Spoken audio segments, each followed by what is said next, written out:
Hey boys and girls, this is chapter 8 of Seldovia, Sam and the Blueberry Bear. It's called Road Grader Rescue. Here we go. Mom left the hood of the truck open and they all climbed into the cab. They sat quietly trying to figure out what to do. They were so quiet Sam could hear Billy's stomach growling. So could Mom.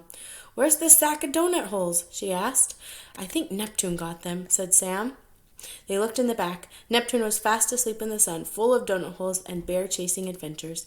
"Is that an engine I hear?" wondered Billy. "No, it's just your stomach growling."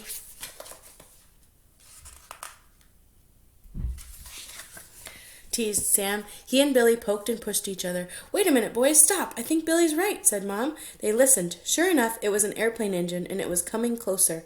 Charlie's yellow plane came into view overhead. From somewhere in the mess on the floor of the cab, the radio crackled. Sam could hear Charlie's muffled voice.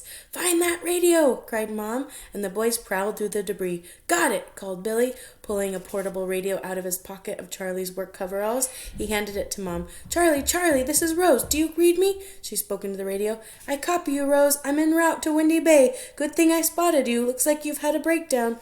Charlie had seen the truck with the raised hood from the air and knew something was wrong. "You waiting for bears to come fix the truck?" "Charlie, this truck is a nightmare," scolded Mom. "The distributor cap came off and broke into two, and now the tailpipe is off also." The radio chuckled.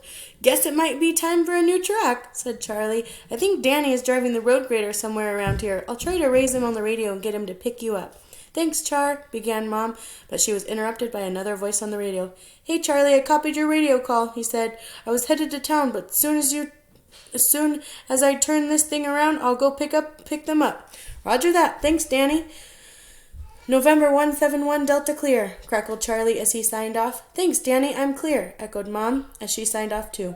It was a few minutes before Danny and the road grader roared up the road. Towards them, Danny grounded to a halt and opened the door of the cab high above them. They climbed up the ladder and into the cab. The cab was small, maybe the size of a telephone booth, and Mom and Sam and Billy were wedged in tightly behind Danny. Neptune managed to scramble up and squeeze in by Mom's feet. Danny grinned. "I don't normally pick up hitchhikers, but I hear there are some hungry bears in this area," he said with a wink. "Very funny," said Mom, trying not to smile. 20 minutes later, they were back in Seldovia, dusty and rattled but safe. They thanked Danny for the ride and walked Billy to the clinic where his mom worked and then headed home. Sam was exhausted. Dad had cooked steaks on the grill, Sam's favorite dinner. Normally he would have devoured the steaks.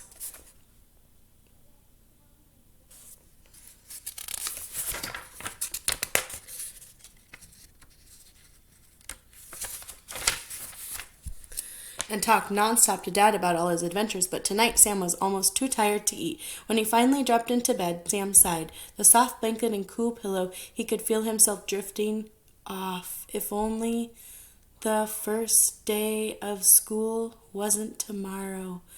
And oh my gosh, the essay contest! Sam's eyes flew open and he began to worry. Then he realized the day had given him a great topic. He smiled sleepily, closed his eyes again, and fell off into a deep blueberry sleep.